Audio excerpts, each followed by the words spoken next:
السلام علیکم ورحمۃ اللہ وبرکاتہ۔ جی میں حافظ ندیم عباس اور آپ دیکھ رہے ہیں حافظ ندیم عباس یوٹیوب چینل۔ آج کی ریاکشن ویڈیو میں ہم دیکھیں گے کہ سائنسدان جب خلا کا سفر کرتے ہیں تو خلا کا سفر کرتے ہوئے سائنسدانوں کے سامنے خلا کے اندر کچھ ایسی چیزیں سامنے آئی جنہیں دیکھ کے وہ حیران اور پریشان ہو گئے۔ جس طرح اللہ تعالیٰ نے پوری دنیا کے اندر بے شمار مخلوقات کو پیدا کیا ہے،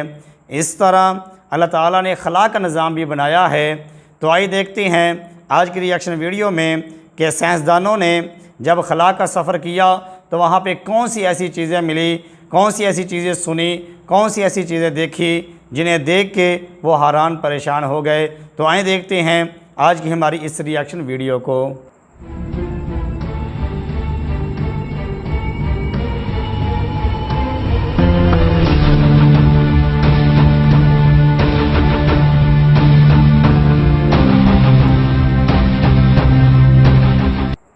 السلام علیکم دوستو، میں ہوں ماجد ملک اور ڈسکور دا ورلڈ میں آپ سب کو خوش آمدید۔ ناظرین گرامی، اس بات میں کوئی دو رائے نہیں کہ زمین کی طرح خلا میں بھی بے شمار راز چھپے ہوئے ہیں جن کو جاننے کے لیے سائنسدان صدیوں سے کوششیں کر رہے ہیں،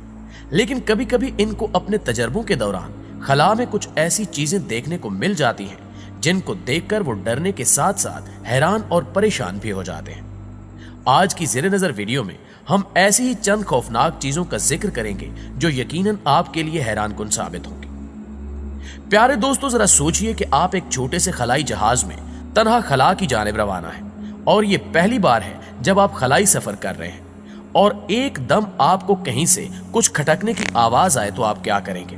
یقیناً آپ گہرے خوف میں مبتلا ہو جائیں گے اور ہو سکتا ہے کہ کمزور دل اور ناتجربہ کار لوگ ہوش بھی گنوا بیٹھیں۔ لیکن آپ کو بتاتے چلیں کہ چین کے پہلے خلا باز یانگ لی وے کے ساتھ 2003 میں ایسا ہی ہوا۔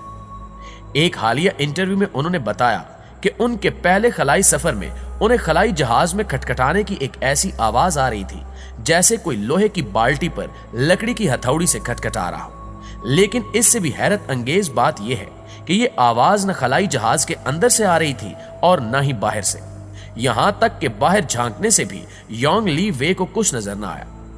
خلائی سفر ختم کرنے کے بعد بھی زمین پر یانگ لی وے اس آواز کے بارے میں وضاحت ڈھونڈتے رہے، لیکن انہیں کوئی خاطر خواہ وجہ نہیں مل سکی، جبکہ اس آواز سے متعلق سائنسدانوں کا کہنا تھا کہ اگر ایسی کوئی آواز آ رہی تھی تو اس کا امکان یہی ہو سکتا ہے کہ کچھ خلائی جہاز پر آ کر لگ رہا ہو۔ تاہم سائنسدانوں نے اس بات پر زور دیا ہے کہ ایسا کچھ ہونے کے کوئی شواہد نہیں ہے۔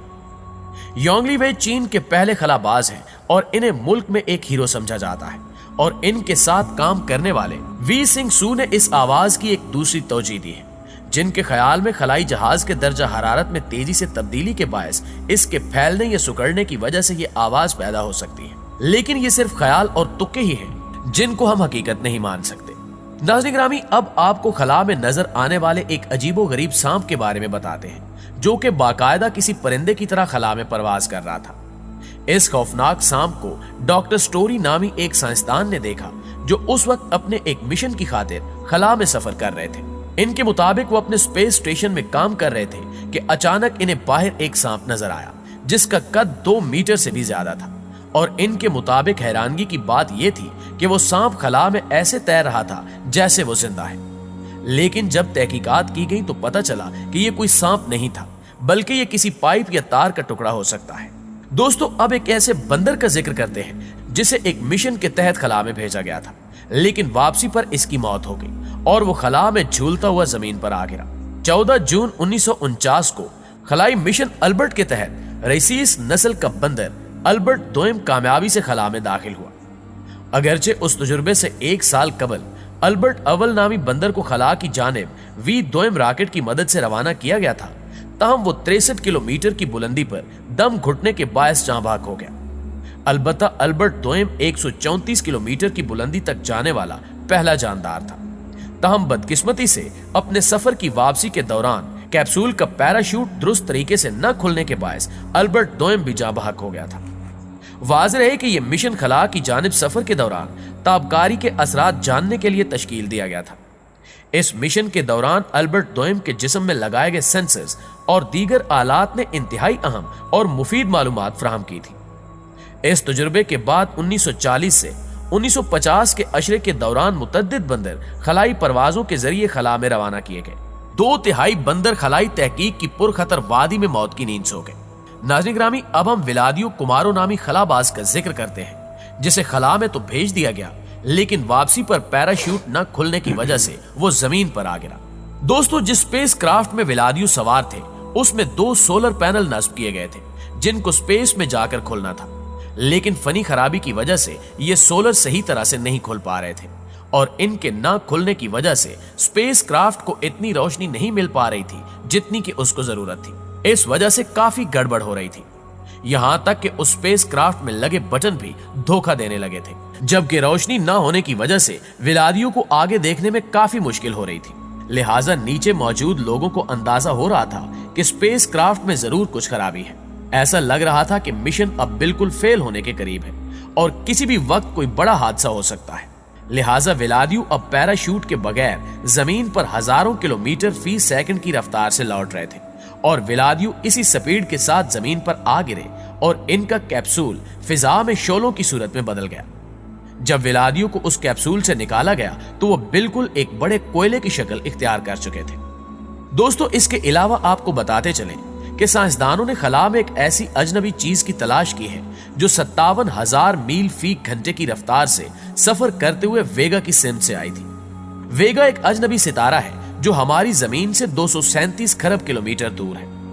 इस अजनबी चीज की हैबत लंबे सिगार की तरह है जो एक गैर मामूली जहाज जैसी डिस्क में ढला हुआ है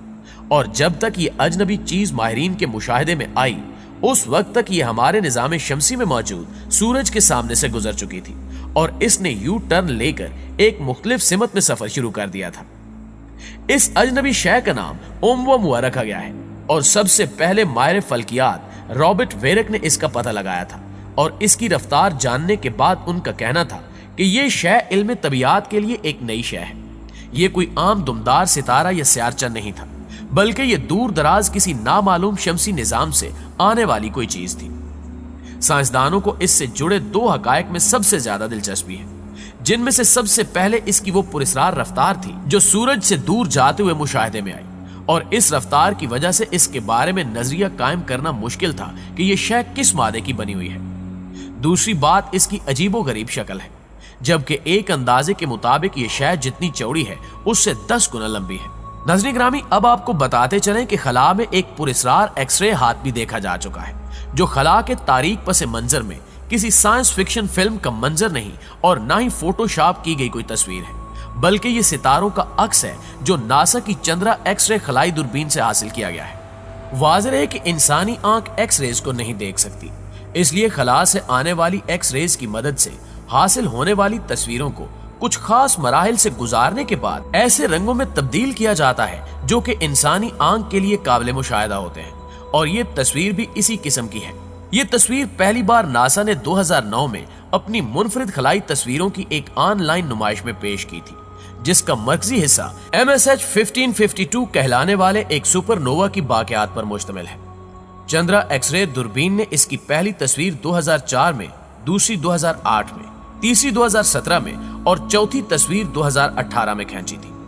नासा के माहिरीन ने इन तमाम तस्वीरों का बारीक बीनी से मुशाहिदा करने के बाद बताया है कि ये पुरस्रार हाथ असल में जबरदस्त तवानाई खारिज करने वाली गैस और गर्द के एक वसी बादल पर मुश्तमिल है जो 150 नूरी साल तक फैला हुआ है। इस पुरस्रार खलाई हाथ की फैली हुई उंगलियां एक बहुत बड़े गैसी बादल पर मुश्तमिल है जिसे RCW89 कहा जाता है,